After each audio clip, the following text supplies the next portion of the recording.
이재명이 이길 수 없기 때문에 그래서 탄핵은 불가하다. 아무것도 없이 그냥 그래서 탄핵은 불가하다. 네. 그러니까 이재명 지금 못 이기니까 대선 있으면 안 된다 이거잖아요. 네. 그 논리 하나예요. 정치로 이길 생각을 하는 게 국민의힘이 돼야 되는데 정치로 못 이기니까 아예 그 대상 자체를 부러뜨리려고 한 겁니다.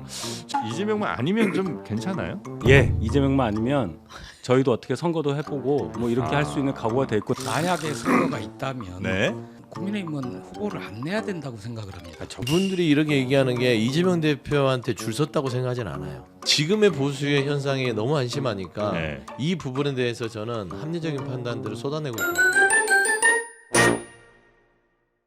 한옥씨가 배운 정치 토크쇼 장르만 여의도 3월 28일 금요일 순서 시작하겠습니다. 반갑습니다. 정영진이고요. 한 1, 2주 전만 해도 탄핵 선고 오늘로 예측하셨던 분들이 상당히 많았습니다만 하여튼 뭐 다 틀리셨고요. 언제까지 이 상황이 이어질지 이제 좀 의미 없는 예측, 전망하는 거 이제 지쳐갑니다. 예, 그러다 보니까 이제 뭐 꿈에서도 뭐 이것저것 보인다는 분들이 댓글에도 좀 계시네요. 김계리 변호사가 꿈에 나왔다는 분도 계시고, 저도 뭐 이런 얘기를 워낙 많이 해서 그런지 꿈에 가끔씩 보일 때가 있습니다. 인터넷 쇼핑몰이나 인터넷 비교원이라든지 당 밸런스가 눈에 보일 때가 있어요. 꿈에. 당 밸런스. 예, 그러나 현실에 우리 땅을 현실에 잘 발을 딛고서 네, 우리 오늘도 한번 방송 힘차게 가보도록 하겠습니다. 지금 혼란스럽다는 거죠? 많이 혼란스럽습니다. 그렇습니다. 예, 꿈과 현실이 지금 혼재돼 있어요. 그렇습니다. 네. 예. 자, 현실 이야기 하겠습니다. 함께해 주실 세 분. 먼저 국민의힘 윤희석 전 대변인님 어서 오십시오. 네, 안녕하세요. 네, 반갑습니다. 그리고 맥 정치사회연구소 서용주 소장님 어서 오십시오. 네, 반갑습니다. 네. 그리고 조국혁신당 김보협 대변인님 반갑습니다. 예, 안녕하십니까. 네. 오늘 뉴스 정리는 최윤경 기자가 좀 도와주시겠습니다. 네, 안녕하십니까. 네. 오늘따라 더 친절한 느낌이십니다. 네, 그렇습니다. 뭐야? 많이 친절해 보여요. 네. 목소리가. 왜냐면 이제 워낙 상황이 네. 힘드니까 좀 친절해질 필요가 네, 우리가 있습니다. 맞습니다. 좋은 스탠스인 것 같습니다. 자, 그럼 친절하게 하나하나 가볼까요? 네. 검찰이 더불어민주당 이재명 대표의 공직선거법 사건 2심 무죄 판결이 나온 지 26시간 만에 상고했습니다. 이제 대법원의 최종 판단을 받게 되는데요. 네. 이건태 민주당 대변인은 역시 내란 속의 윤석열의 하수인답다라고 하면서 윤석열의 구속 취소 결정에 대해서는 즉시 항고를 포기하고 이 대표의 선고 직후에 상고한 정치검찰은 우리 국민들이 반드시 심판할 것이다라고 이야기했습니다. 네. 자, 바로 상고 들어갔습니다. 뭐 예상은 예상된 좀 수순입니다. 됐었던 네. 수순이죠. 예, 그래서 재판 결과 나오자마자 이제 바로 즉시 항고할 거라고 이제 얘기는 했었으니까 즉시 항고죠, 항고. 상고 참. 그러니까 예, 대법원으로 가는 즉시 거니까. 항고는 모르고 네, 즉시 상고는 네, 할 네, 네. 즉시 이제 네, 즉시 항고는 안 상고를 했지만. 했고요. 자, 이렇게 되면 대법원 판단을 받긴 받아야 되는데 받기가 쉽지가 않겠죠. 이게 조만간 나오기는 어렵겠죠. 뭐 지금 뭐 국민의힘이나 이재명 대표의 무죄에 놀라는 분들은 네. 1.7%의 기적이다. 음. 그걸 2심 재판부가 만들어줬다고 하고 있는데 1심 유죄, 2심 무죄가 대법원에서 유죄로 확정되는 것은 더 힘듭니다.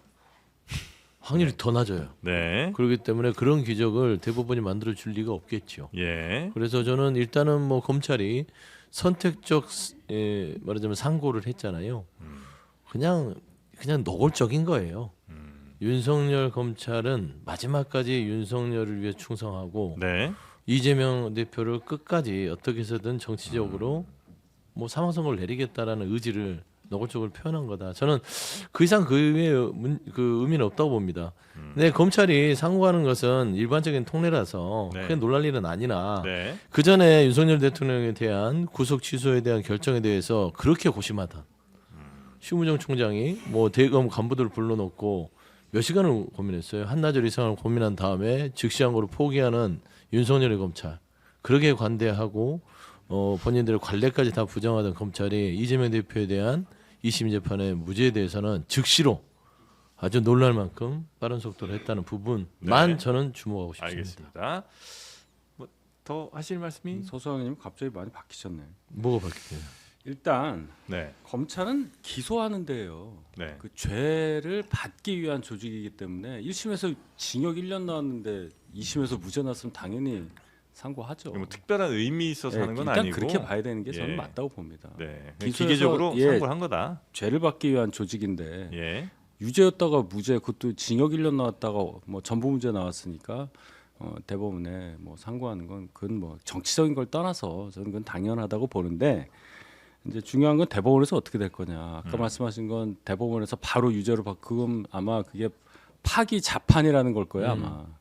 대부분 파기 환송을 하죠. 네. 2심하고 달라지면 뭐 그것까지 우리가 공부할 필요는 없을 것 같고 네. 그 전에 대선이 있다면 있게 되는 거고 없으면 없는 거고 뭐 그렇게 봐야 되겠습니다. 아니 근데 저는 이제 그런 말씀드린 거 아니에요? 많이 그렇죠. 뭐 해탈하시네요. 이거 아니, 있으면 윤희석 있고 대변인 없으면 없는 탄핵 거죠. 관련해서는 우리가 이제 예측을 할 수가 네, 없으니까. 그러니까 네. 저는 윤희석 대변인 말 중에 네. 제가 그 검찰이 상고를 포기하는 게 마땅하다고 한 적은 없어요. 그거는 당연한 그 상고를 하는 거는 절차다. 다만 이 즉시 항고에 대한 구속 취소, 윤석열 대통령에 대한 검찰의 행태를 비교했을 때는 그렇게 했어야 되면 마땅한데 이 그냥 자연스러운 행동조차도 비교가 되는 현상 자체는 네. 검찰이 비판받을 만하다. 지금 저는 그 부분을 지금 지적한 상고한 걸 거죠. 비판했다기보다는 윤석열 대통령에 대해서 즉시 항고를 안 한 거 그럼요. 그거에 대한 비판이 저 검찰의 생명은 네. 공소유지인데 알겠습니다. 공소유지를 하나는 포기했고 하나는 일주일도 더 그런 지났잖아요. 그거는 다음 거로 넘어가야지. 자꾸 네. 그러면 우리 그 거고. 신무정 너무 오래 검찰총장이 혹시 계속 김건희- 걸려. 네, 김보엽 대변인님 혹시 아니 검찰이 말씀 있을까요? 그동안 그렇게 항소를 하고 네. 상고를 하는 건 저는 많이 보긴 봤는데 이번에는 표현의 강도가 좀 셉니다. 항소심 판결의 위법성이 중대하다라고 얘기를 했거든요. 즉 2심 재판부가 위법을 했다라고 보는 건가요? 저는 이런 표현은 되게 생소했어요. 그래서 이번 판결은 저는 당연한 판결이어서 상식과 원칙의 승리이자 동시에 정치 검찰에 대한 파면 선고다 이렇게 논평을 했었는데 그 상식적이고 원칙적인 판결에 대해서 검찰은 판결의 위법성이 중대하다. 아, 검찰은 이제 판사들도 자기들이 원하는 결론이 나오지 않으면 위법하다. 그냥 위법하다도 아니고 위법성이 중대하다. 중대한 불법을 저지르고 있다라고 판사를 공격하는구나. 그거 보면서 좀 놀랐습니다. 뭐 판사를 설마 공격은 안 했을 것 같기는 한데 여튼 굉장히 그 강력하게 반발을 좀 하면서 이렇게 상고를 했다는 거죠. 제가 이 재판을 보면서 좀 드리고 싶은 말이 있는 게 예. 여야 다 마찬가지입니다. 그러니까 각자들이 바라는 그러니까 뭐 국민의힘이 바라는 판결 결과가 있을 거고 민주당이 바라는 판결 결과가 있을 거 아니에요. 네. 근데 판결 결과가 자기들이 바라는 대로 안 나왔다고 해서 네. 판사에 대한 정치 성향까지 드러내서 이 법원의 결정을 흔드는 이 정치권의 행태는 좀 이제 지양해야 된다. 그건 이제 그냥 유감 정도는 표현할 수 있으나 네네네. 이거를 가지고 그 법원의 판단이 잘못됐어 하는 거는 네. 여야 모두 정치권에서 조금은 내려놔야 된다. 그건 이제 검찰 얘기는 아니고 네. 정치권 얘기죠. 그렇죠, 예, 정치권 사실 얘기. 그 자, 그리고 하나만 더 이게 네. 이제 상고하는 과정에서 우리가 판단해야 될 게 두 가지잖아요. 하나는 정말 대선 전에 이 대법원 판결이 나올 것인가가 이제 기간에 대한 문제가 하나 있고 상고 요건이라는 게 기본적으로 대법원에서는 양형이 부당했느냐, 그러니까 너무 가볍게 뭐 선고를 했거나 너무 무겁게 선고를 했느냐, 아니면 법리 오해가 있었느냐, 그 두 가지를 판단을 하게 될 텐데, 네. 그러니까 이게 뭐 사실관계를 다시 보는 것은 아니고 법 적용을 잘못한 거 아니냐, 아니면 양형이 너무 과하거나 부족하지 않았느냐, 요 두 개를 볼 텐데 검찰의 상고 이유가 법리 오해와 체증 법칙 위반이라고 주장을 하고 있어요, 검찰은. 네. 그러니까 이제 이 대표 관련 의혹이 국민적 관심 사안이었는데 재판부가 이것을 되게 편하게 봤다. 그러니까 일반적인 선거처럼 봤다. 그래서 허위사실 공표죄 법리를 오해한 것이다. 이렇게 주장을 하고 있어요. 재판부가 법리를 오해했다. 네, 법리를 오해했다. 네. 이렇게 이야기를 하고 있는데 이 부분에 대해서 대법원이 이제 얘기를 들어줄지는 사실 되게 이렇게 보고 있으면 좀 쉽지 않아 보이는 네네. 측면이 있습니다. 네. 그럼 만약에 조기 대선이 치러지게 되는 경우 아마 그 대법 판결은 꽤나 뒤로 밀릴 가능성이 좀 그럴 높아진 가능성이 매우 상황이고요. 높죠. 네. 자, 지금 국민의힘은 이 재판에 대해서 굉장히 맹공을 파붓고 있습니다.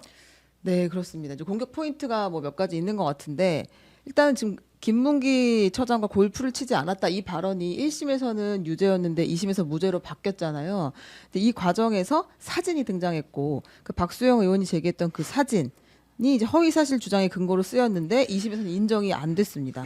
10명이 같이 찍은 사진을 4명만 나오게 조작했다라는 게 그 이유였는데 네. 그래서 지금 사진 조작을 가지고 국민의힘에서는 공격을 하고 있거든요. 2심에서는 이거 조작이라고 볼 수 있다. 이제 이렇게 얘기를 한 그렇게 거고요. 봤기 때문에 이제 네. 권성동 원내대표 이야기를 먼저 들어보겠습니다. 언론 여러분, 우리 비대위 회의 기사를 쓰실 때 저를 클로즈업한 사진은 쓰지 마십시오. 서울고등법원에 가면 사진 조작범이 될 수 있으니까 클로즈업해서 찍지 마시길. 이게 무슨 너무 이거 좀 그렇지 않나요? 약간 뭐예요? 좀 통 큰 느낌은 좀 아닌.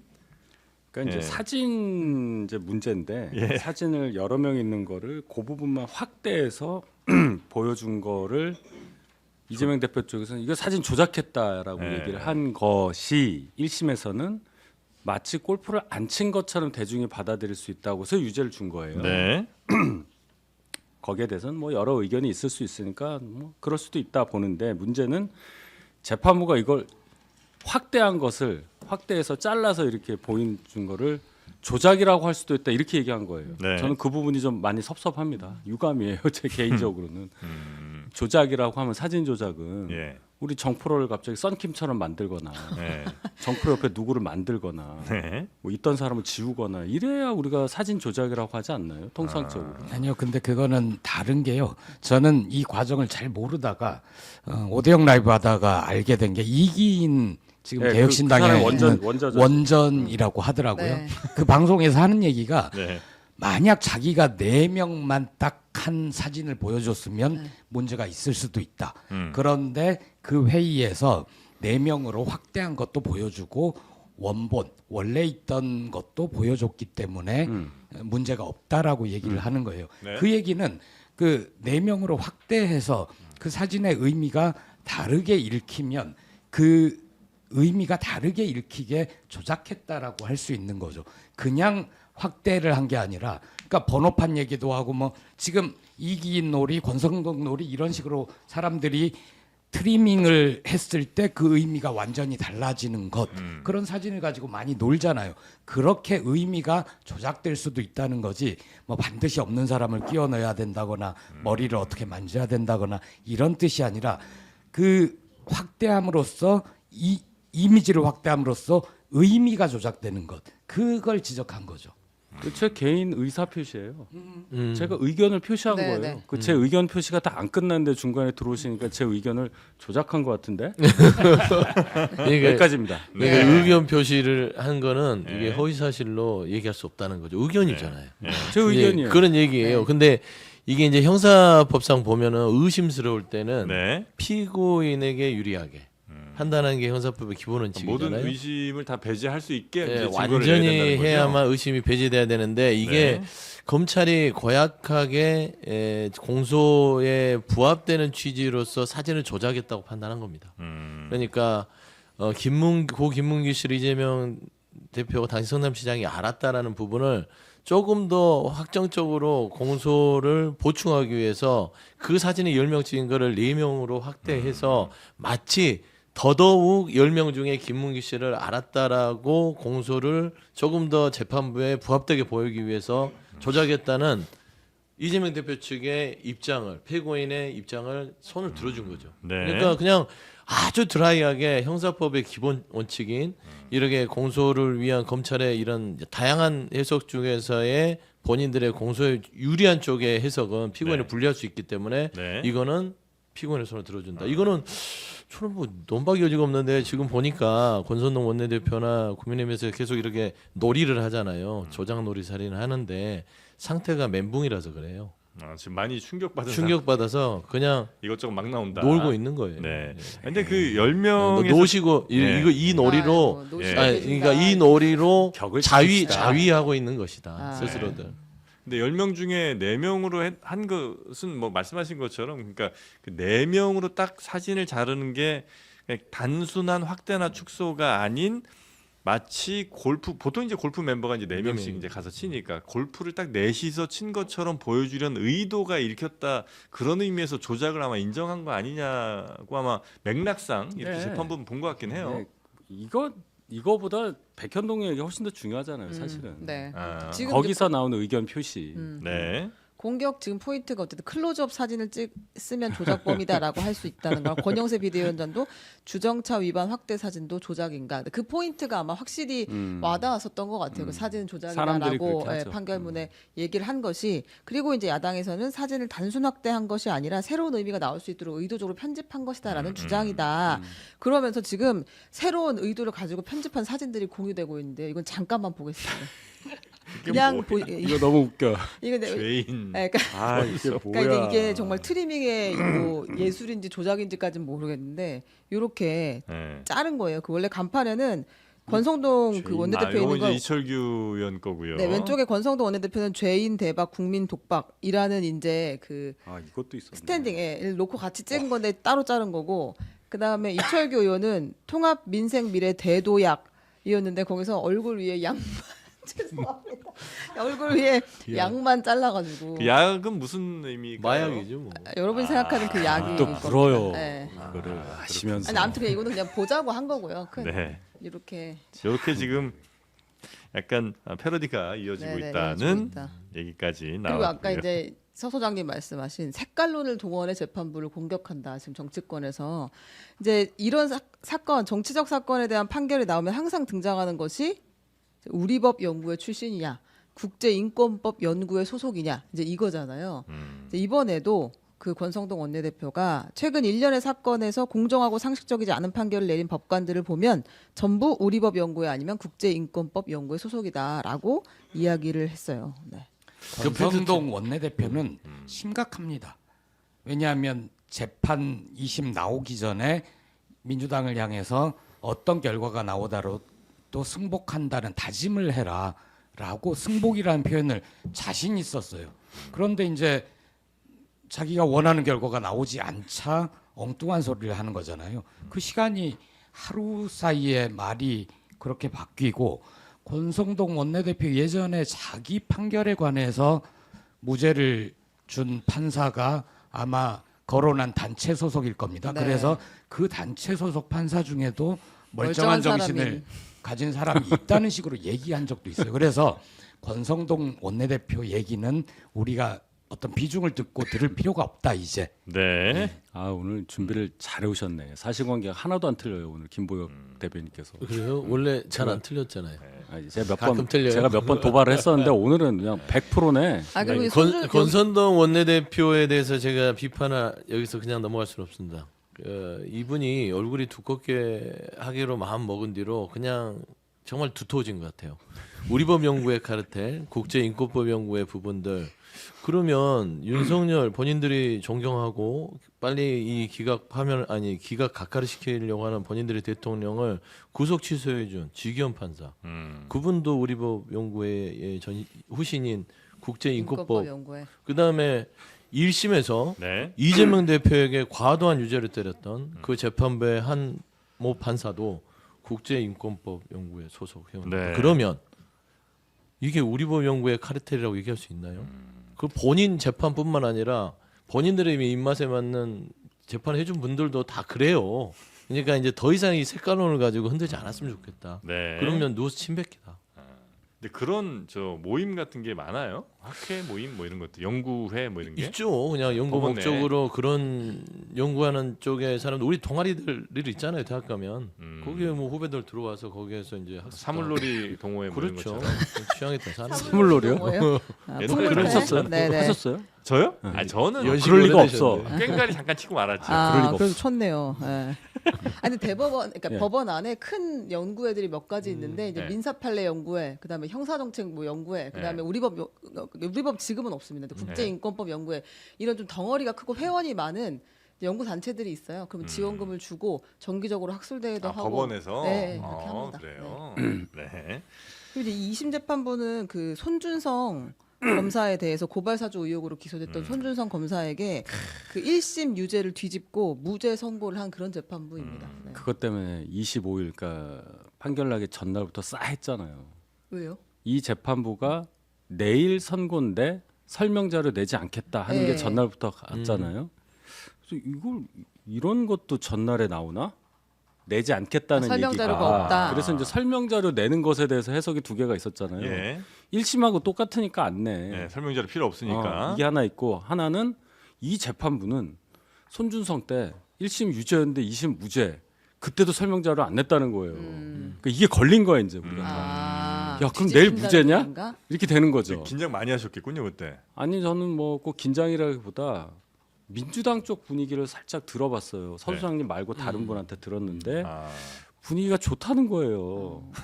그래서 좀 이상한데 그래서 제가 아주 뒤숭숭한 마음에 26일 날 아침 방송할 때도 제가 이거 쎄하다 이런 얘기를 좀 했었는데 뭐 그렇게 됐습니다. 저도 그 얘기를 듣고 들어와서 그치 또 얘기했죠 우리가. 들어왔는데 이제 우리 윤석 대변인한테 들었지만 저도 당 모 관계자에게 이거 무죄 아니면 70만 원 미만 그래서 내가 그거 바램 말고 진짜 그랬던 그런 분위기를 감지했다라는 거예요. 그래서 그래? 그래서 저는 뭐 저도 무죄나 뭐 7, 80만 원을 늘 얘기했는데 그래도 전부 무죄가 말끔하게 나올 것까지는 저는 솔직히 예상하지 못했어요. 그래도 100만 원 미만으로 나와서 구사일생 될 것이다라고 생각을 했는데 당성이 부족하시네. 그러니까 전부 무죄라고 생각하는 사람은 누가 있어 손 들어봐요. 공천을 못 받는 아, 이유가 여기 나온 있어. 분들은 다 그런 얘기를 무죄라고 왜 하세요? 얘기해서. 공천 얘기를. 꽹가리 치세요, 꽹가리. 왜냐하면 완전 무죄를 철석같이 믿는 분들도 네, 계셨거든요. 인터뷰 나오실 땐 다 그렇게 믿는 말씀하셨어요. 것과 뭐라고요? 여기 인터뷰 나온 합리적 민주당 분석을 의원들은 다 하는 물어보면 다르니까. 무죄죠 다 이렇게 이것도 내가 의문의 일패인데 예, 아, 이거 충성심을 조금 더 키워보시기 바라겠습니다. 당성. 당성을. 당성 플러스 네. 합리성. 아 근데 지금 국민의힘은 상당히 멘붕이죠 지금. 아 근데요, 저는 예. 솔직히 무슨 사법 리스크 있어서 이제 대선에서 공격은 할 수가 있겠죠. 근데 이재명 대표 찍을 사람들이 그것 때문에 흔들리거나 나 원래 이재명 찍으려고 그랬는데 사법 리스크 있으니까 안 찍어 이런 분들은 이제 더 이상 별로 존재 안 한다고 봤어요. 저는 뭘 봤냐면 네. 민주당에서 다른 잠재적 주자들이 다른 집으로 갈 가능성. 그래서 표가 갈릴 가능성을 생각한 거지. 만약 유죄가 나오는 경우에. 예예. 네. 그래서 뭐 제가 뭐 스페어 후보라는 둥 뭐 플랫폼이 두 개인데 한쪽은 여기고 한쪽은 무슨 또 민주당 또 하나 있잖아요. 새미래 민주당. 아. 거기 그런 민주당이 얘기도 하고. 아니에요. 그러니까 이름이 민주당이잖아요. 네. 저한테 뭘 원하세요? 아닙니다. 하여튼 그래서 그런 생각을 했었는데 이제 그 가능성이 없어졌다는 의미로 받아들이는 거지. 이 뭐 이재명 대표 재판 많은 거 다 알고 그 지금까지 공격을 해왔는데 네. 유권자들한테 새롭게 다가오겠습니까? 그렇게는 아니, 안 봐요. 윤희석 대변인님은 그러신지 몰라도 그 국민의힘의 상당수 당원 내지 의원분들은 야, 이 큰일 났다 지금. 뭐 이런 이제 분위기가 꽤 있다는 걸로 좀 뉴스나 있어요. 이런 게 있어서. 저는 그렇게 생각하는데 네. 제가 잘 좀 말씀드릴게요. 너무 네. 과하게 반응하시는 것 같아요. 이게 이제 궁금한 대목이었는데 박정원 의원은 우리가 친한계로 분류하잖아요. 본인도 그렇게 이야기를 하고. 근데 원래 이제 친한계 의원들이 한동훈 대표도 본인이 계엄은 잘못돼서 탄핵은 돼야 된다라고 주장을 했었고 그걸 큰 자산으로 삼았는데 이제 박정원 의원이 이렇게 이야기를 했습니다. 자신의 페이스북에 지금 대한민국이 대선을 치른다면 정권을 지킬 확률이 1,600만 분의 1보다도 낮다. 현 시점에서 면죄부를 받은 이재명을 이길 수 없다. 그래서 탄핵은 불가하다. 이렇게 이야기했어요. 탄핵은 불가하다는 게 그러니까 윤석열 윤석열을 대통령- 살려야 한다. 이런 취지죠. 그러니까 근데 대선이 있으면 안 된다는 얘기겠죠. 근데 그러면 탄핵은 불가하다. 이게 지금 입장이 바뀐 것인지. 그분의 의견 표시잖아요. 근데 친한계 대표 주자인데 이거 그냥 박정원 의원 개인의 의견이고. 대표 주자요? 뭐 뭐 사실 그렇게까지 강조하실 필요는 없을 것 같아요. 이마에 친. 그건 조작이에요, 조작. 조작. 이게 조작. 이게 훈자 돌림이라고 네. 해서 대표자는 아닐 거예요. 한동훈, 박정훈. 네, 훈자 돌림이라고 해서 뭐 근데 이거 그냥 훈이- 개인의 의견이다. 예, 위두니의 멤버라고 하기는 힘들 것 같고. 위드 박정훈이었나? 그러니까. 근데 이제 제가 이제 우쩍하는 소리 같지만 네. 저는 저런 국민의힘의 행태, 저게 친한계든 친윤계든 간에 네. 이재명 대표가 아무리 정치적인 역학관계에서 대척점이 있다 하더라도 국회의원이라면 어떤 정치적인 셈법보다는 대한민국을 걱정해야죠.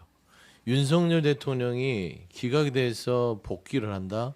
이거는 이재명 대표의 정점, 그 다음에 국민의힘과 민주당의 집권 이런 문제하고는 차원이 다르잖아요. 네. 대한민국의 헌법 1조가 무너지는 겁니다. 대한민국은 더 이상 민주공화국이 아니죠. 군주공화국이 되는 거예요. 그 다음에 예. 이 주권 자체가 이제는 윤석열 대통령이 왕권을 휘두를 텐데 계엄을 아무렇지 않게 군대를 아무 곳에나 경고성으로 보낼 수 있는 면허권을 가지고 네. 대한민국이 통치될 텐데 네. 지금 이재명 대표에 대한 역학관계 때문에 탄핵을 기각시켜야 된다라고 말하는 박정훈 의원 국회의원의 아니, 저도 자격이 있나? 그게 이제 우리 소장님한테 좀 하나 여쭙고 싶은 네. 건데, 그러니까 이제 국회의원 아니더라도 어느 정도 대통령이 잘못했는가, 그래서 이 대통령이 다시 돌아오는 게 맞는가 아닌가, 그 다음에 만약에 돌아오게 된다면 국정이 과연 정상적으로 운영될 수 있을 것인가 아닌가, 이제 이런 판단을 하고 탄핵에 대해서 찬성 내지 반대 의견을 표할 수 있다고 보거든요. 그렇습니다. 근데 지금 이제 이 얘기는 이재명 대통령이 되면 큰일 나니까 할 수 없이 윤석열 대통령이 탄핵이 안 돼야 된다는 얘기잖아요. 그렇습니다. 그러니까 그 정도로 국민의힘 의원들이 혹은 뭐 국민의힘 사람들이 이재명 대표를 무서워하는 건가 아니면 싫어하는 건가, 도저히 용납이 안 되는 건가, 그 정서는 도대체 뭐라고 지금 보고 계십니까? 둘 다겠죠. 그러니까 이재명 대표가 무섭기도 하고 두렵기도 싫기도 하고 싫기도 하고 다 있겠죠. 근데 저는 이재명 대표가 예를 들어서 대통령이 된다고 손 치더라도 그래도 윤석열 대통령보다는 본인들에게 덜 위협적일 거예요. 윤석열 대통령이 돌아오면요. 아 그래요? 국민의힘의 여러 의원들이 네. 민주당보다 더 떨어야 될 것이다. 야당은 그냥 야당대로 떨어야 될 투쟁을 것이다. 하지만 예. 국민의힘 내부에서 돌아오자마자 정리 숙청 대상들이 어마어마하게 그래요? 많을 거예요. 저는 그런 의미에서 박정훈 의원께서 네. 다시 한번 본인의 신분이 본분이 뭔지를 깨닫기를 바랍니다. 네. 이 포인트만 짚으면 될 것 같아요. 지금 친한계의 의견은 아니고 그냥 개인의 의견이다. 한동훈 대표는 전혀 여기랑은 상관없다. 친한계 의견이라고 하면 무슨 친한계 대변인이 있는 것도 아니고 네. 친한계 의원 숫자도 지금 잘 모르고 네. 누가 친한계인지 정확히 모르는데 이분 한 분이 네. 친한계라고 생각되는 분이 자기 개인 메시지를 이렇게 냈다고 해서 이게 친한계 의견이라고 물어보는 건 너무 과한 거 아니에요? 근데 개인 메시지라고 친한계 보기가 대변인은 여기 아니에요. 그런 거 없어요. 그런 거 자체 뭐 네. 사무실 있는 것도 아니고 뭐 뭘 근거로 그렇게 말씀하시는지 모르겠고 이거는 네. 제가 볼 땐 이렇습니다. 이재명이 이길 수 없기 때문에 그래서 탄핵은 불가하다. 아무것도 없이 그냥 그래서 탄핵은 불가하다. 네. 그러니까 이재명 지금 못 이기니까 대선 있으면 안 된다 이거잖아요. 네. 그 논리 하나예요. 대선이 있으면 안 된다. 예. 탄핵이 조기 불가하다. 대선은 안 된다. 저는 정말 이해가 안 가는 게 이재명 대표의 선거법 재판과 윤석열의 탄핵 재판이 도대체 왜 연결돼야 하는가? 그걸 가지고 다른 주장을 하는가 이해가 안 가고요. 국민의힘이 주장이 계속 변해 왔다고 제가 얘기 드리지 않았습니까? 작년 12월 3일 비상계엄 선포 직후에는 윤석열의 비상계엄 선포는 잘못됐다라고 하는 게 다수처럼 보였어요. 네. 그런데 점점 불가피했다. 민주당의 의회 폭거 때문에 불가피했다라는 주장이 나오더니 이제 최근에는 비상계엄 선포는 정당했다라는 주장을 하고요. 박정훈 의원 같은 경우에는 거기에서 더 넘어서 정당했고 여차저차한 이유로 윤석열을 복귀시켜야 한다라는 주장까지 나간 거잖아요. 그래서 이 바깥에 윤석열 탄핵 반대 극우 아스팔트 집회가 커지면서 국민의힘이 그쪽으로 점점 더 경도되어 가고 있는 게 아닌가. 국민의힘의 공식 입장은 무엇인가.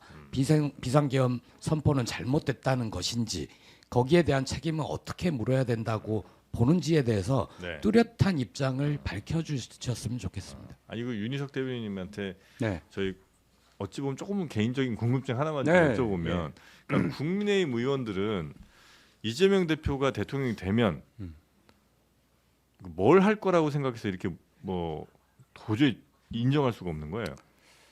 이재명 대표가 위험한 행동들을 많이 했잖아요. 위험한 행동? 예. 예를 들면 어떤 거죠? 줄타락한 거 보세요. 그러니까 권력에 탄핵? 대한 그 절제라는 그 네. 미덕에 대해서 이해가 없는 분이라고 생각을 하고 예. 자 입법권에 이어서 행정권까지 가지고 민주당이 예. 국정을 운영한다. 그리고 그 대표가 이재명이다. 이렇게 했을 때는 굉장히 큰 일들이 벌어진다. 저희가 예를 들어 입법 과정에서도 사회적으로 굉장히 사회적 합의가 정교하게 필요한 법안들에 대해서도 예를 들어 노란봉투법이라든지 네.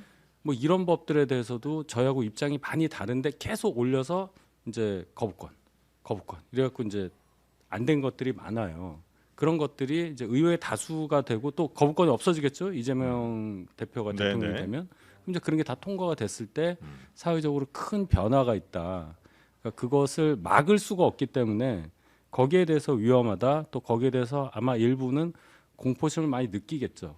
예, 그런 차원의 반응이라고 봐야 되는 거지. 뭐 이재명 대표도 뭐 우리나라 사람인데 네. 뭐 이재명 대표가 대통령 뭐 되면 안 된다? 그 얘기가 아니고 네. 됐을 때 이런 현상이 벌어지니까 우리는 반대한다는 예를 의미죠. 들면 뭐 누구 뭐 생각 별로 안 나지만 뭐 박주민 의원이라고 치고 그런 사람이 박주민? 대통령이 됐다고 치고 네? 그러면 박주민 의원이 이재명 대표처럼 이재명 대표가 할 것으로 예상되는 예를 들면 검찰 개혁을 안 할 사람도 아니고 어떤 뭐 노란봉투법 같은 거 올라올 때 통과 안 시킬 사람도 아닐 거 아니에요. 그럼 뭔 차이가 예를 들어 그 얘가 부적절합니다. 그건. 부적절해요? 부적절하죠. 왜냐하면 이재명 대표하고 비교될 수 있는 사람은 비슷한 사람 갖다 놔야지. 박주민 의원이 무슨 죄예요? 너무하시네. 이재명은 악마 같은 거죠. 너무하시네. 아니, 그러니까 윤희석 네네. 대변인이 준비를 하고 오세요. 그 저한테 뭘 윤희석 대변인이 물어보시면. 하는 말은 네. 뭐냐면 국민의힘이 원론적인 네. 입장인 거죠. 네. 이재명 대표는 정치적으로 어떤 절제 미덕이 없어서 그냥 독재 형식으로 입법부의 어떤 힘과 본인의 행정권을 가지면 마음대로 할 것이다. 그 얘기잖아요. 네. 그러면 이 부분을 정치로 이길 생각을 하는 게 국민의힘이 돼야 되는데 네. 그냥 이재명 대표를 국가 권력이라는 검찰과 여러 가지의 사법으로 얽매여서 부러뜨리려고 했던 거예요. 그냥 이재명 대표를 흔들므로써 정치로 못 이기니까 아예 그 대상 자체를 부러뜨리려고 한 겁니다. 저는 그런 게 박정훈 의원의 말이고 지금 국민의힘의 상황 같아요. 네. 정치로 이겨야 돼요. 예를 들면 이재명 대표에 대해서 말씀한 대로 이런 주장들을 계속 함으로써 국민들한테 정치로서 신뢰를 얻어와서 그런 불안감들을 국민들이 인정하면 이재명 대표한테 표를 안 줄 거 아닙니까? 아니 뭐 국민들한테 표를 어떻게 도둑질합니까? 네. 총선도 마찬가지잖아요. 총선에서도 윤석열 대통령께서 이거를 내가 이렇게 질 리가 없어. 이건 부정선거가 있었기 때문에 우리가 질 수가 없는 게임이었기 때문에 이건 네. 판을 뒤집으려고 계엄을 했는데 이거 이재명 대표가 지금 무죄를 받으니까 이재명 대표를 이걸 부러뜨리려면 어떻게 하지? 그래 더 큰 빌런을 풀어야겠어. 그러면 윤석열 대통령이 이 위험한 네. 대통령을 풀어줌으로써 이재명 대표의 정치적 행보를 막겠다. 이 발상 자체가 네. 정치를 하겠다는 사람들의 얘기가 아니잖아요. 혹시 그러면 저 민주당에서 말씀하세요. 대통령 하나 누구 나오면 이 정도면 우리 국민의힘당 인정하겠다는 사람이 누구 있을까요? 제가 사람을 거명을 하라고. 아니 그러니까 뭐 예를 들면 이 정도면 이재명은 진짜 안 되지만 이 사람 정도면 그러니까 이렇게 생각할 수는 예. 있겠어요. 정권 교체는 언제든지 가능한 거죠. 그렇죠. 저희가 뭐 천년만년 어떻게 집권을 합니까? 예. 정권 교체가 있어 왔고 그 와중에 이재명 대표 정도의 캐릭터면은 굉장히 거북하다 하는 것을 극렬하게 표현한 게 위험한 사람. 뭐 이렇게 이제 얘기한 거예요. 그러니까 뭐 이재명 대표가 성남시장도 하고 경기도지사도 네네. 하고 이제 당 대표 되고 쭉 오시는 과정에서 예. 그동안 한국 정치에서 볼 수 없었던 캐릭터를 막 발산하던 분 아닙니까? 여러 가지로 뭐 말부터 시작해서 네. 가정사부터 시작해서 여러 가지가 이렇게 쌓아지다 보고 뭐 영화 배우랑 어쨌든 뭐 별 얘기가 다 있으니까 아마 과도하게 악마화된 부분도 있다고 봅니다만은 네. 의정 활동 당 대표 된 이후에도 보면은 이해할 수 없는 부분이 많이 있는 거예요. 예를 들어서 지금 요번에 재판 과정에서도 선거법 250조 1항 이 허위사실 유포 관련해서 세 번째 위헌법률 심판을 제청을 하고 뭐 이런 것들이 굉장히 저희 당 지지자나 구성원들 입장에서는 아니 어떻게 저럴 수가 있을까? 그럼 이제 이재명만 아니면 좀 괜찮아요? 이 질문이 꼬리에 꼬리를 무는데요. 예, 이재명만 아니면 저희도 어떻게 선거도 해보고 뭐 이렇게 할 수 있는 각오가 돼 있고 다만 아까 정치로 이겨야 한다는 얘기인데 네. 정확히 얘기하면 선거로 이기면 되는 거예요. 그 저희는 선거를 통해서 집권을 해야 되는 당이니까 만약에 선거가 있다면 네네. 이재명 대표 여기는 이제 저 후보가 되겠죠. 이길 수 있는 자신감을 갖고 가요. 근데 일부 이제 여기에 대해서 좀 공포심을 갖는 분들의 표현이 네. 나온 거다. 이제 이 정도로 생각하면 되지. 우리가 이재명 포비아에 걸려가지고 아무것도 못하고 그렇게 보지는 말아주셨습니다. 알겠습니다. 만약에 선거가 있다면 네. 저는 국민의힘은 후보를 안 내야 된다고 생각을 합니다. 전부터 그러시더라고. 봐봐요. 서울 구로구청장 후보는 왜 안 냅니까? 거기 귀책 사유 있다고 안 내지 않습니까? 만약에 대통령 선거가 열리면 그게 왜 열리는 겁니까? 윤석열 임기를 못 채우고 비상계엄 선포하고 내란 일으킨 거잖아요. 거기에 대한 귀책 사유가 국민의힘에 있지 않습니까? 아직도 아니, 1호 그래서, 당원이고. 예, 대변인. 그러니까 제가- 그러니까 구로구청장 후보를 내지 않는 것과 같은 예. 논리의 연장선에서 그러니까 대통령 후보 내지 마라. 제가 윤석열 그래서- 보유정당은 네. 이번에 보유정. 이번에 대선을 넘어가야죠. 잘못했습니다. 이번에는 우리가 염치가 없어서 후보를 못 내겠습니다. 그게 상식에 맞지 않나요? 그래서 몇 달 전에 똑같은 말씀하셔서 제가 조국 대표 의원직 상실냈을 때 조국 신당에서 비례대표 승계 하지 않았냐라고 제가 한번 말씀드렸잖아요. 그걸로 다 끝난 얘기 아닙니까? 아니, 그것과 그거는 다른 얘기죠. 어떻게 달라요? 그게 똑같지. 어떻게 달라요? 한번 설명해 주세요 저한테. 뭐가 달라요? 아니 그러니까 뭐가 달라요? 비례대표 선거라는 게 네. 사람한테 투표합니까? 조국에게 투표합니까? 조국 보유당이잖아요. 조국 혁신당에게 투표를 하죠. 그러니까 조국 보유당이잖아요. 그러니까 예. 저희 윤석열 보유당이라며. 뭐가 다르냐고. 조국이 이에게 윤석열만큼 더하면 흉악 중대범죄를 논리상 안 돼요. 저질렀습니까? 그러니까 거기까지만 하시면 됩니다. 제가 근데 얘기 다 했잖아요 우리가. 아, 우리 자, 정영진 이름도 조국 보유 혁신당 방송 아니야. 갑니다. 가요 여러분. 자 가겠습니다. 일단은 정치로 네. 풀어야 된다. 네. 라는 선거로. 말로 일단은 선거로 풀자, 정치로 예. 풀자. 알겠습니다. 자, 그리고 보수 농객들이 어제도 저희가 잠깐 소개를 좀 해드렸는데 이재명 대표에 대해서 굉장히 이전과는 좀 다른 목소리들이 나오고 있는 것 같습니다. 네, 조갑재 대표는요. 그 이재명 대표 2심 선고에 대해서 재판부가 낙선한 사람에 대해서 확실하지 않은 애매한 걸 가지고 기소를 해서 상당 기간 정치를 못하도록 묶는 게 과연 정의로운 것인가라고 생각했을 가능성이 있다. 누구를 봐주기 위한 무리한 판결이다라는 생각은 안 된다라고 얘기했고요. 정규재 그 전 논설위원은 이재명의 무죄가 확인됐다. 확인이라고는 말을 쓰는 것은 처음부터 무죄였기 때문이다라고 이야기를 했습니다. 네. 이분들은 좀 예상치 못한 반응이다, 예상치 못한 좀 행보다라고 생각하시는 분들이 좀 많은 것 같긴 한데, 아니면 이분들도 이제는 뭔가 새로운 어떤 계몽이 좀 되셨다. 아니, 아니, 계몽은 저쪽에서 계몽? 하는 거죠. 그러니까 뭔가 새로운 계몽이 됐으면 이렇게 안 하죠. 새로운 인식을 이렇게 좀 받아들이신. 준비해 오셔야 됩니다. 진행하시려고. 그 계몽은 요새 뜻이 네, 달라졌어요. 그렇게 쓰다가 잡혀갑니다. 네. 계몽은 달라졌어. 계몽은 뭐 준비를 안 하시네. 김계리처럼 되거나 네. 전환길처럼 되거나 됐을 때가 네. 계몽이라고 얘기하는 거고요. 아 그래요? 계몽 뜻이 완전 바뀌어서. 아, 그럼요. 그렇죠. 여기는 제가 좀 표현하자면 아니 계몽주의는 뭐야?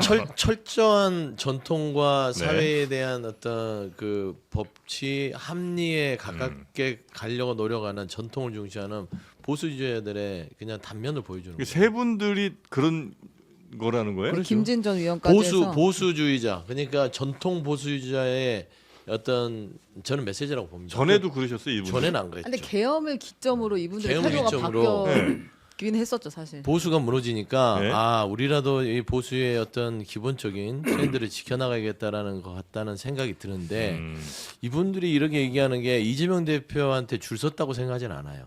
저는 이분들이 어느 줄 순간에 선다고 될 줄 것도 아니고. 선들 뭐 어떻게 아니 그러니까 제 말이 그 말이에요. 네. 이분들은 뼛속까지 보수기 때문에 네. 뭐 이재명 대표한테 이런 말을 통해서 잘 보이고 뭐 어떻게 보수를 버리고 이재명 대표한테 줄 서서 네. 뭐 한자리 하겠다 이런 생각 없으신 분들이고 그렇겠죠. 지금의 보수의 현상에 너무 안심하니까 네. 이 부분에 대해서 저는 합리적인 판단들을 쏟아내고 있다고 봅니다. 음. 그래서 이분들의 반대 근면을 보면 윤석열 대통령의 한 행위에 대해서는 아주 신랄하고 정확하게 적확하게 비판하거든요. 네. 저는 이 두 가지를 봤을 때는 무엇이 맞느냐 둘 다 맞는 얘기를 하잖아요.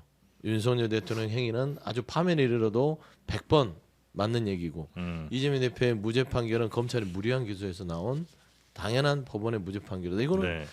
일맥상통한 이들의 주장이다. 그래 네. 봅니다. 그러니까 네. 이런 의견은 있죠. 이 허위사실 공표 관련한 거는 어떤 부수적인 거였잖아요. 기소가. 네. 예를 들어 백현동 관련한 본안이 있는데 저 재판이 있고. 예. 거기에서 이재명 대표가 뭔가 해명하는 과정에서 국정조사 나와가지고 이 말을 했는데 협박받았다고 하니까 이거 무슨 협박이야 이렇게 돼가지고 나온 얘기잖아요. 사실 이 본안의 이 본 사건에 대한 재판에 대한 거라면 저희가 이제 더 정교하게 이제 갈 텐데 이분들 입장 저도 일견 그 부분에 동의한 부분이 있는 게 이게 좀 작다 사건이. 근데 이게 전부인 것처럼 되는 게 오히려 저희한테 불리하다. 왜냐하면 뒤집힐 수 있는 가능성이 있으니까. 1심도 상당히 저는 제 생각보다 굉장히 과하게 나왔어요. 그때 뭐 200만 원, 300만 원 얘기했는데 징역 1년이 나왔잖아요. 네. 그러니까 이런 거를 볼 때 이 상황을 보고 거기에 이제 덧붙이면 0.73% 포인트로 진 차점자에게 이렇게 과하게 하는 게 맞느냐는 주장까지 나오는 거예요. 그래서 이 재판 관련한 2심 재판 관련 한에서는 저희가 굉장히 정치적으로 잃을 게 많다. 이거는 뭐 냉정하게 평가 내려야죠. 네. 예. 근데 이분들이 약간 이렇게 이전과 좀 다른 모습을 보이는 게 어떤 분들은 그런 분석을 또 하십니다. 그러니까 현재 보수의 어떤 큰 목소리가 스트리트 쪽으로 많이 갔잖아요. 그래서 뭐 전한길 씨니 뭐 전광훈 목사님 이런 분들이 이제 너무 포션을 많이 가져가니까 그쪽 말고 다른 틈새 시장을 또 공략하는 거 아니냐 이런 분석하시는 분도 있습니다. 틈새 시장 공략 같은 거는 아닌 것 같고요. 아 그런가요? 좀 길게 보면 윤석열 집권 이후 이분들이 좀 소외가 됐죠. 오히려 윤석열은 극우 유튜버들을 중시하고 그쪽에 귀 기울이고 전통 보수의 얘기들을 듣지 않고 근데 예전엔 이분들이 극우로 분류되기도 했던 그렇기도 분들인데. 했죠. 네. 그러니까 그거보다 더 극우가 더 가니까 더 네. 가버린 사람들 얘기만 듣고 이 사람들 얘기마저도 안 들으니까 네. 좀 다른 목소리를 그럴 수 있겠네요. 내는 것처럼 보이는 그러니까 거죠. 우리가 단어를 잘 써야 돼요. 극우 하니까 네. 극우의 정의가 따로 있잖아요. 그렇죠. 정책적으로. 네. 그러니까 강경 보수 뭐 이 정도 뭐 정통 보수 이 정도로 순화해도 충분한데 네. 다 극우면 우린 다 극우예요 그러면. 사실 극우는 굉장히 이제 민족적이면서 뭐 공격적인 뭐 그러니까 인종차별, 그렇죠 인종차별 같은 거 하고 국수주의 뭐 그런 거예요. 그런 쪽이 이제 보통 극우라고 이제 예, 하죠. 그게 극우죠. 네. 예. 그리고 폭력성을 띠는 특징이 있죠. 네네네. 자 네. 그리고 네. 또 이재명 대표에 대한 판결이 네. 주식시장에도 큰 영향을 이거는 줬습니까? 논평 듣지 않고 소개만 가겠습니다. 예. 네, 논평 애매할 것 같아서 지금 이재명 그 대표 2심 선고했을 때 제가 주식인들과 함께 있었거든요. 주식인들. 네, 근데 전업 투자자와 이제 생활 투자자들과 함께 있었는데 누군지 알겠습니다. 정말 귀를 기울이고 있더라고요. 실시간 속보에 완전 가슴이 콩닥콩닥. 근데 이제 정치 테마주들이 미친 듯이 뛰었습니다. 근데 여러분 정신 바짝 차리셔야 됩니다. 이거 하지 말라고 제가 지금 말씀드리는 거예요. 오리엔트 전공이 이제 이재명 대표가 옛날에 시계공으로 옛날부터 있었다고 있었지. 중학교 때 있었잖아요.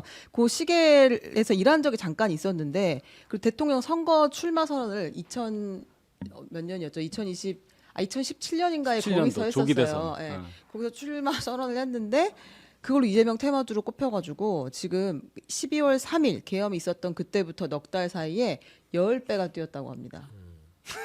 정신 차리세요. 이거 하시면 안 됩니다. 시계공으로 있었던 한 50년 네. 전쯤에 있었던 그 회사가 네. 테마주로 묶였다 이거죠? 네, 그래서 오리엔트 둥절이에요. 지금 여기가 제일 놀랐습니다. 왜냐하면 자기네들 갑자기 시가총액이 영업이익은 12억 2천만 원, 당기 순손실을 낸 그런 업체인데 작은 업체인데 네. 시가총액이 갑자기 3,500억이 된 거예요. 여기가. 시총 3천억이 넘어요. 그래서 너무 여기가 더 당황했다고 합니다. 호스피로 가야 되겠다. 네, 그래서 요거 하지 마시고 그다음에 이재명 대표 고향이 경북 안동이잖아요. 여기에 본사를 둔 동신건설도 선거 직후 이틀간 40.3%가 올랐다고 합니다. 아이고. 정신 차리시고요. 네. 네, 그다음에 이제 이재명 대표가 경기도지사 시절에 무상교복 정책을 폈는데 네. 그래서 엘리트 있잖아요. 형제 엘리트 여기도 테마주로 분류가 됐대요. 이틀간 51.1% 상승했다고 합니다. 그 말씀 드리면 왜 그때 안 했어라고 들려요. 아니 근데 지금 들어가면 이제 지금 들어가면 안 되지. 패가 망신이에요. 정신 이게, 차리십시오. 이게 이제 그 정투를 놓으면 안 돼. 시장에서 연관성을 찾아서 네. 이거는 이제 주식 널뛰기를 하려고 이용한 거잖아요. 제가 단편적으로 개인적으로 생각하면 오리엔트 전공이 이재명 대표가 되게 힘들 때 그 이제 공장에서 일하던 거잖아요. 기억이 좋겠습니까? 또 그게 어린 뭐예요? 시절에 고생한 또 이렇게 그때는 한참 착취가 그냥 만연되던 시절인데 네. 좋은 기억은 없었을 것 같다. 그래도 거기 생각이 대선 출정 개인적으로는 시간에 드네요. 네. 그냥 개인적인 생각이에요. 이래서 네. 주가에 영향을 미칠 수 있는 발언을 아니 제 개인적인 생각. 아니 저 같으면 그 고생을 하고 그 회사는 보기도 싫을 텐데. 아니, 주인이 바뀌었을 수도 있고 논평 안 한다면서요. 네, 그냥 넘어갑니다. 예, 넘어갑니다. 중요한 얘기 많습니다. 네. 네. 자, 그리고 다음 뉴스 뭐 있습니까? 네, 그 곽종근 전 특전사령관 있잖아요. 네. 이분이 지금 비상겸 가담해서 구속 상태로 재판을 받고 있는데 재판부에 윤석열 대통령을 비판하는 의견서를 써서 냈습니다. 반성의 요지라는 본인의 반성문도 같이 담겨 있는데요. 여기다가 무슨 이야기를 썼느냐? 대통령님이 정녕 의사당의 의원들을 끄집어내라고 지시한 적 없으십니까? 부하들을 거짓말쟁이 만든다면 군인을 2번 죽이는 일입니다. 라고 이야기했고요. 이 대통령 지시로 국회의 기능을 저해하고 선관위, 민주당사 등의 병력을 출동시켜서 국헌문란죄를 저질렀다라는 네. 이야기를 했고 본인의 반성 요지로는 내가 정말 씻을 수 없는 과오를 저질렀다. 위법 부당한 명령이라면 죽는 한이 있어도 거부했어야 했다. 그래서 이제 어떤 법적 책임도 달게 받겠다. 자신의 후배들에게도 미안하다. 이런 취지의 진술서를 썼습니다. 네, 의견서. 대통령님 정령 지시한 적 없습니까? 의원들 끌어내라고. 네. 네, 이런 얘기들을 했다는 거죠. 지금 이 곽종근 사령관이랑 박안수 계엄 사령관 이 두 사람이 서로 굉장히 다른 진술들을 하고 있는 상황이라고요. 네, 이제 박완수 참모총장 네. 계엄 사령관은 계엄 모의가 전혀 없었다 하고 공소 사실을 전면 부인하는 취지로 이야기를 했고 네. 곽종근 특정사령관은 공소 사실을 전부 인정하고 본인이 할 수 있는 진술을 다 하고 있는 상황이에요. 그 재판부가 이걸 같이 끌고 가기 어렵다고 해서 분리해서 재판을 진행하기로 했다고 합니다. 네. 근데 이거 곽종근 그 특전사령관을 보면 저도 이걸 다 읽어봤어요. 네. 전문을 읽어봤더니 정말 이게 좀 피를 토하는 심정을 쓰는 것 같아요. 딱 요약하자면 내가 삼성 장군으로서 어리석었다. 네. 이 대통령의 이런 부당한 이 계엄 지시를 했어야 되는데 그 위법을 저지른 걸 후회한다. 다만 부끄러운 군인은 되고 싶지 않다. 그러니까 한 번의 어리석음이 있다 하더라도 우리 부하들이 나 때문에 나의 어리석음 때문에 정말 군인의 명예와 모든 걸 잃고 하는 것은 도저히 용납할 수 없다. 내가 마지막 어떤 처벌도 다 달게 받겠으나 내 부하들, 내 말을 믿고 따라줬던 부하들에 있어서는 진실, 명예 이런 거는 반드시 지키고 싶다는 진정 어린 어떤 저는 반성문이라는데 이건 참회록 같아요.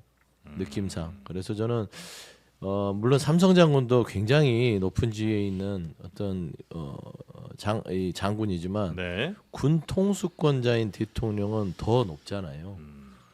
그러면은 그 통수권자는 이런 부하들 본인이 다 감옥에 보낸 그 본인 때문에 간 그 삼성 뭐 별이 20개잖아요. 네. 어떻게 청장까지 그런 사람들이 미안하지 않나라는 부분을 봤을 때 뭐 복귀할 리는 없겠으나 만에 하나 복귀되더라도 과연 직무를 함에 있어서 군 통수권이 가능할 것인지 전 그런 부분도 염려가 되더라고요. 네.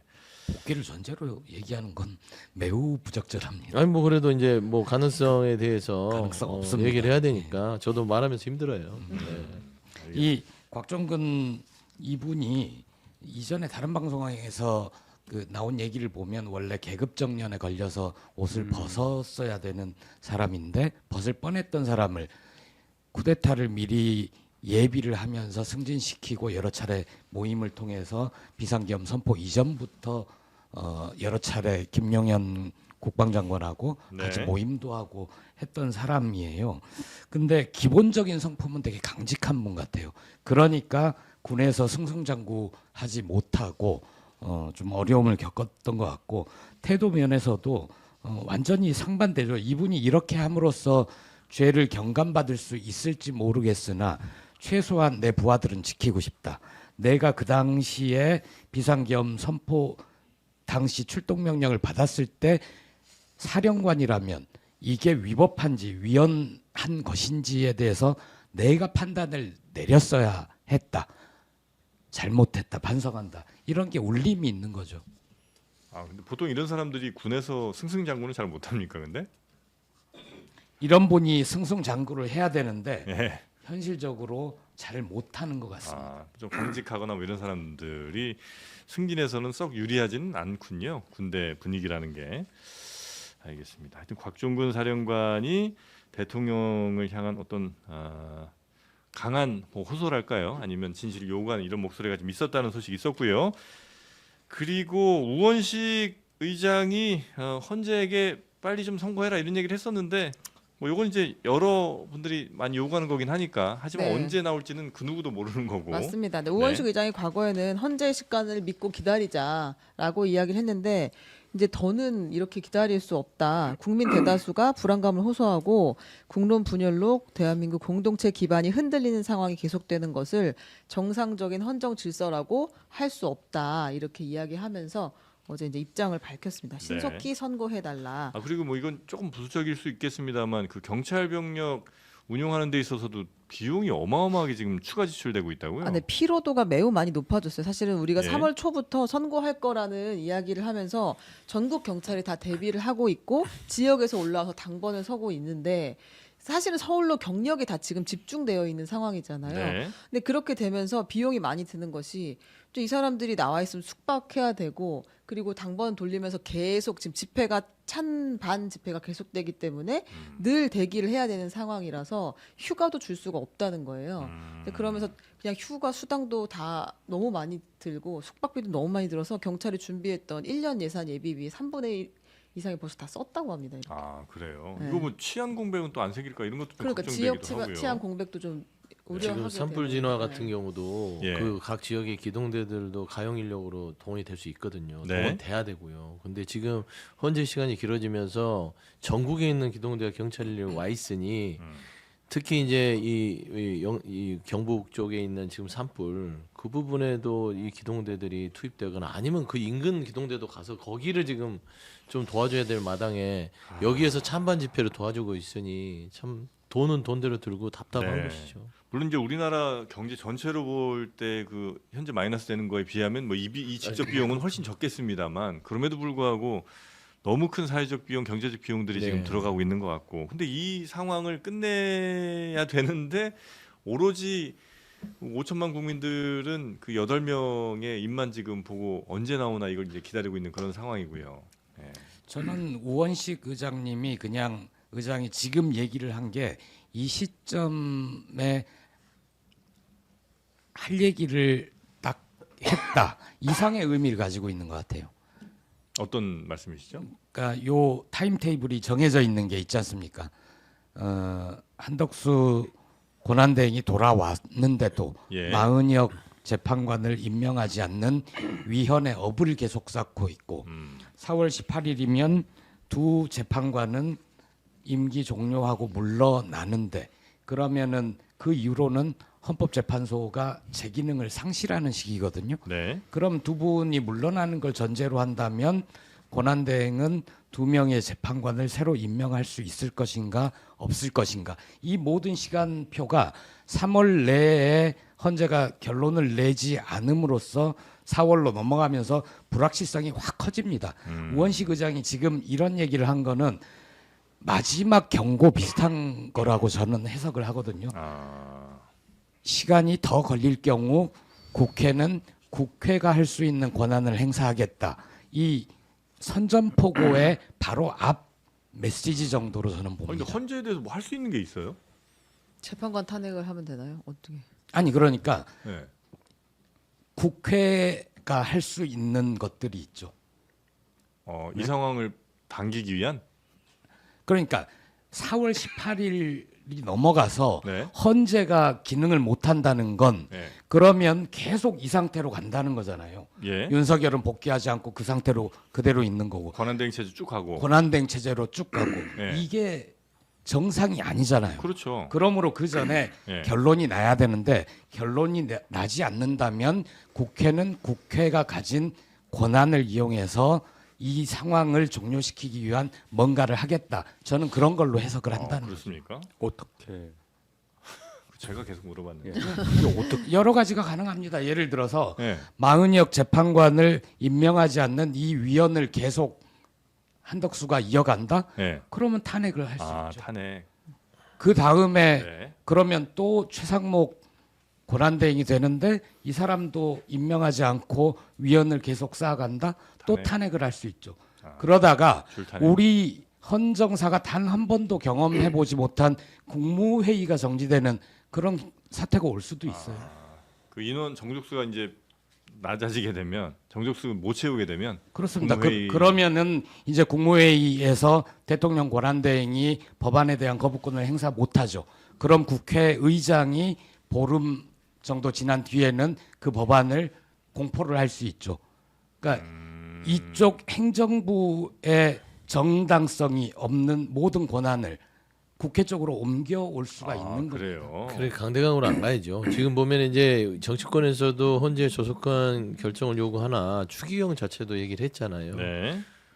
저는 그런 부분에 있어서 헌재가 4월 18일을 넘기지는 않을 거는 같은데 이 극도로 이 국정이 혼란된 상황이 지속되다 보니까 국민들이 많이 지친다.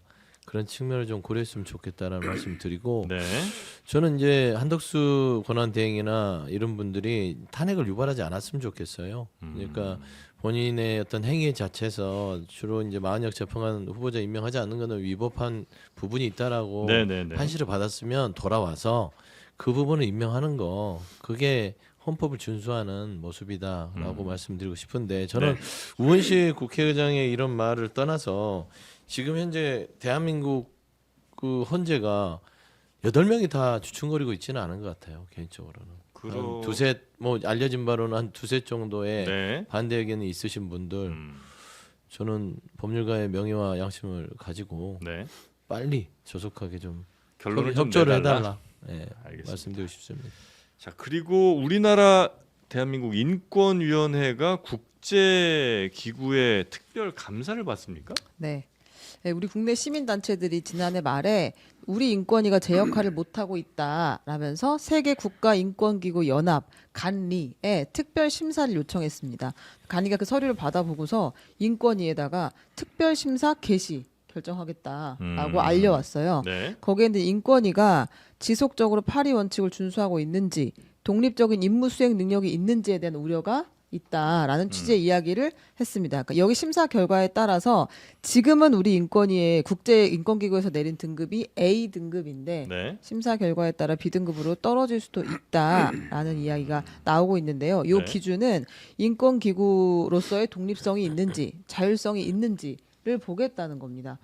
근데 인권위가 앞서서 뉴스가 너무 많이 됐었잖아요. 그러니까 이제 계엄을 통해서 우리가 인권을 침해당했다라는 요청은 기각하고 윤석열 피의자이자 피청구인의 인권을 보장하지 않는 것에 대해서 오히려 더 지적하고 목소리 많이 나서고 냈었죠. 그런 일들이 있었기 때문에 이 인권이 독립성이 침해된 것이 아닌가 알아보겠다는 네. 것이고요. 안창호 인권위원장은 이 특별 심사를 막아보려고 스위스에서 열린 회의까지 갔었다고 아, 합니다. 그래요? 네. 아. 근데 막지는 못했고. 안창호 위원장이 근데 참 뉴스가 많이 되는 편이에요. 네. 예. 얼마 전에 또 뭐 특정 언론들의 좀 부정적인 발언도 했었다고요. 맞습니다. 경향 한겨레 MBC는 같은 매체는 보지 말아라. 우리는 안 들어갔습니까? 뭐 장르만 여의도 보지 마라 이런 얘기는 없었죠? 한번 짚어주셨으면 좋았을 텐데요. 근데 이제 윤석열 의문의 대통령, 일패야. 네, 윤석열 대통령 방어권 보장이라고 네. 본인들이 올렸던 그 안건의 추진 배경을 이해하지 못하고 네. 왜곡 보도를 하고 있다. 이런 매체는 보지 말아라라고 이야기를 했다고 합니다. 네. 인권위원장이 뭐 이런 것까지 챙기시나? 아, 참. 진짜 네. 이분이요 안창호 국가인권위원장 정말 인권이라는 부분은 전혀 뭐 머릿속에 없고 윤석열만 머릿속에 있는 거 아니 같아요. 이분 저 그 종교도 머릿속에 네, 많이 있는. 맞아요. 종교도 있는데 아는 이분이 누구냐면 박근혜 전 대통령 탄핵 인용했던 헌법재판관이었잖아요. 맞아요. 네. 그랬던 분이에요. 근데 예. 이제 와서 지금 이 같은 일을 하는 것들은 납득할 수 없고 국가인권위가 지금 국제기구 특별심사 받는 거 이거 국제망신이거든요. 네. 저는 인권위원장도 국내에서 한번 특별심사를 받아야 되지 않을까 좀 그런 생각을 합니다. 네. 인권위원장은 근데 뭐 탄핵이나 이런 건 대상은 아니죠? 그렇습니다. 네. 아니 진짜 비극은 이런 안창호 위원장이 재판관으로 있었을 때도 탄핵이 바로 인용이 됐는데 도대체 지금 어떤 상황인 건지를 모르겠어요. 헌재가. 그 의견이 갈리고 5대 3 뭐 이런 숫자가 나오니까 네. 한 명이 있냐 없냐에 따라서 아. 걸려버린 거잖아요. 지금은 그게 가장 유력한 예, 그런 증거이긴 설이잖아요. 하죠. 예. 그러니까 이게 참 이 헌법기관 구성 과정에서 뭐 이럴 일이 있을 줄을 몰랐겠지만 죄송한 얘기지만 10월 17일에 작년 10월 17일에 재판소장 포함해서 세 분의 임기가 만료될 때 그때 이 교착 상태에 빠졌던 정국 그래서 6명 체제로 갔다가 나중에 계엄 터진 이후에 임명하는 과정 이게 두고두고 좀 발목을 잡고 있는 걸로 보여요. 민주당 꼭 비난하자는 게 아니라 네. 이 헌법기관 인원 구성이라는 게 이렇게 중요하다가 아니라 죄송합니다. 알았단다. 죄송합니다. 제가 기침이 자꾸 이거 아닙니다. 본심이 나오는 거지. 네. 본심이요? 네. 그래서 그렇게 민주당이 요 헌법기관의 뭐 인력 구성 이런 거에 대한 좀뭐 발목 잡기 이런 것들이 결국 이렇게 크게 돌아왔다 이제 이런 말씀을 해주시는 거죠? 그렇죠. 네. 네, 그런 네. 부분은 비판할 수 있으나 네. 그러면은 계엄이 있을 줄 알았습니까? 그렇지. 그렇잖아요. 그리고 우리 이제 인권위의 그러니까. 행보를 네. 앞으로 계속 지켜봐야 한다. 이렇게까지는 얘기할 수 있을 알겠습니다. 것 같습니다. 요뭐 산불 음모론 요거는 그냥 잠깐만 소개만 해주시고 이거요. 넘어갈까요? 아니, 모르는 게 더 정신 모르는 게 건강에 나을까요? 좋을 것 같습니다. 예. 산불 가지고 지금 굉장히 심각한 상황이잖아요. 예. 불이 번지는 속도가 잡는 속도를 따라가지 못하니까 네. 그러니까 따라가지 못하니까 근데 이 간첩과 중국인이 불을 저질렀다라는 이제 음모론이 가짜 뉴스를 만들어 갖고 돌고 있기도 하고 네. 또 반대로는 이제 뭐 이제 김건희 여사가 이제 뭐 무속적인 의식으로 하는 거 아니냐라는 음모론도 또 나오고 있다고 하는데요. 모르고 있는 게 좋을 것 네, 같습니다. 정신 건강에 예. 더 좋을 것 같습니다. 자, 요 정도 하고 오늘은 세 분 보내드리면 어떨까 싶은데 네. 괜찮을까요? 네, 그렇습니다. 네, 중간에 사례가 들린 것 이제 같습니다. 감기 걸렸는데 네. 자꾸 기침이 발작적으로 나오네요. 네, 죄송합니다. 저 말을 못 하겠어요. 네. 원래 말을 좀 했어야 되는데 제가 좀 말을 못 하겠다. 못하겠어요, 네. 못하겠어요. 말을 못 하겠다. 기침이 방해를. 그러니까 헌재가 빨리 결정을 내려야 감기도 낫습니다. 댓글 반응은 오히려 좋았습니다. 그렇습니다. 열흘 이상 감기를 앓으라는 말씀이세요? 자, 우리 걱정이. 함께해 주신 세 분 여기서 보내드리고요. 다음 주에 뵙도록 하겠습니다. 고맙습니다. 네, 감사합니다. 네, 고맙습니다.